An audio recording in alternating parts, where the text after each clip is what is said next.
you all. Support for athletes, second innings. This is in the opinion column by Pushkarni Panchamukhi, who is an associate dean, School of Economics and Public Policy, RV University. So let's have a look at this. With prodigies like Vaibhav Suryavanshi and D. Gugesh redefining the limits of achievement, the sporting world is witnessing a new wave of teenage brilliance. However, these success stories are rare, with barely 1% of those who try to pursue sport as a career becoming successful. Considering that most young athletes compromise on their academic learning to prioritize a potential career in sport, it is of paramount importance. It is of paramount importance to question the economic cost of the trade off. With careers spanning at the most to 40 years, many national and state level athletes struggle to establish a career outside of sports, compelled to take up modest jobs through sport quotas, sometimes even taking up menial jobs as drivers or construction workers. With expensive coaching, equipment, and apparel needs, parents spend a fortune to support their children dreaming of a sports career. Budding athletes enroll in schools and colleges where financial assistance is rare. The bigger hidden cost for athletes, however, is that of the second innings of transitioning into another career subsequent to their sporting life.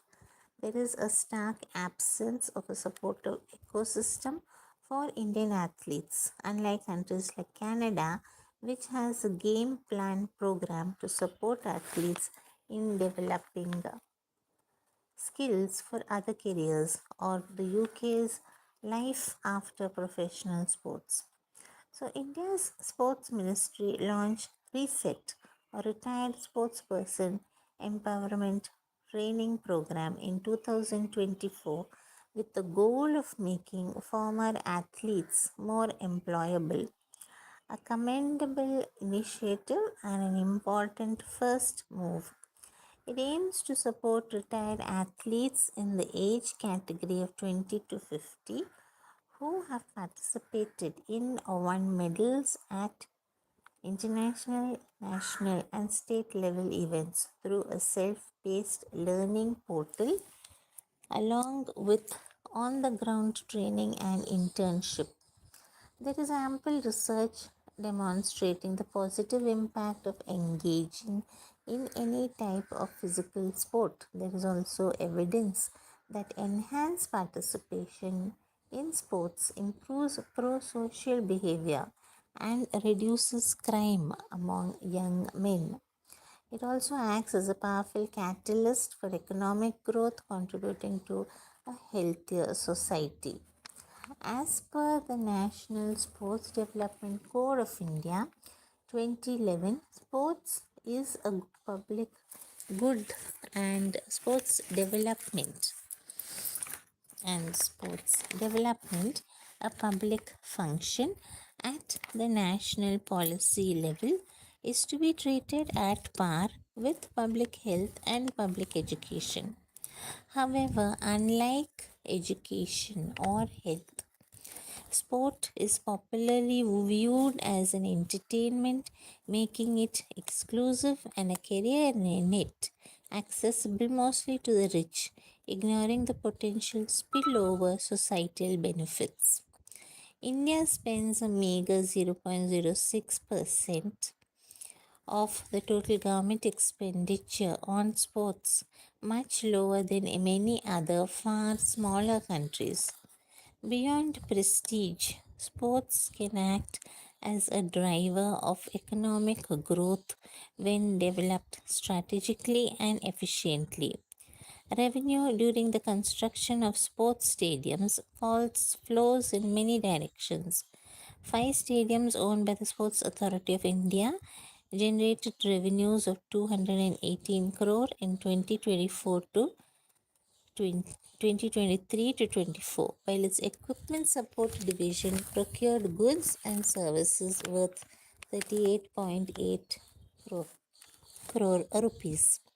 But while a significant share of the budgetary funds allocated to the Department of Sports in 2023 to 24 was directed towards developing sports infrastructure and supporting young athletes, only 0.2% was allocated as pension for meritorious sports persons.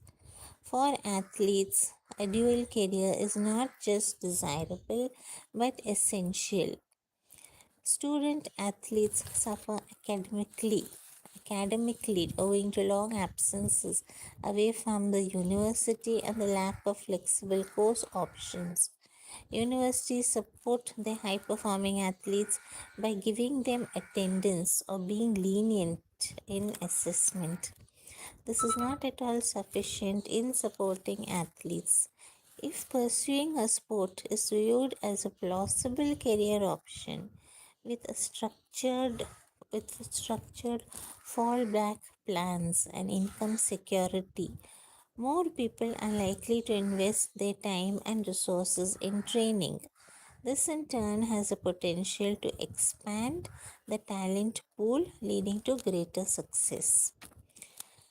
It is a pitiable fact that 117 strong Indian contingent for the Paris Olympics won just 6 medals.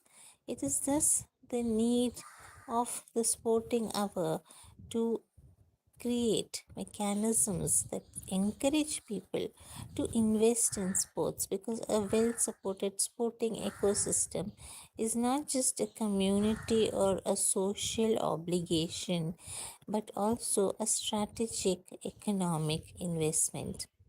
These views are personal of this author. There are inputs also from Aishwarya Ganesh, who is a research scholar.